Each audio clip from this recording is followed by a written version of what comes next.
Synthetic wigs can make life easier. You can get a perfect hairstyle in an instant. While they usually have a lifespan of 3 to 6 months depending on frequency of use and care, here are a few indicators that it's time for you to replace your wig. 1. It no longer maintains its style. Synthetic wigs are made to look one way and one way only. If that style no longer holds after washing, it might be time to get a new one. 2. The hair loses its shine and becomes so dull it cannot be repaired. 3. The ends are frayed and split throughout the entirety of the piece. 4. The fiber is dry, frizzy, and gets matted or tangled much easier than when you first bought it. 5. The wig cap becomes stretched out and no longer fits properly.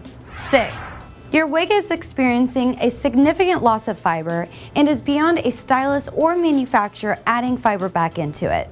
If your lace seems to be stretched out or your monofilament is torn, be sure to get a consultation from your local wig salon to see if it can be repaired before throwing it out. Synthetic hair has come such a long way in recent years. It can move and act just like human hair, but at a much more affordable price. While your wig won't last forever, most damage done is preventable by regularly washing, conditioning, and combing through your pieces. Make sure to catch our video on restoring synthetic hair. Thanks for watching.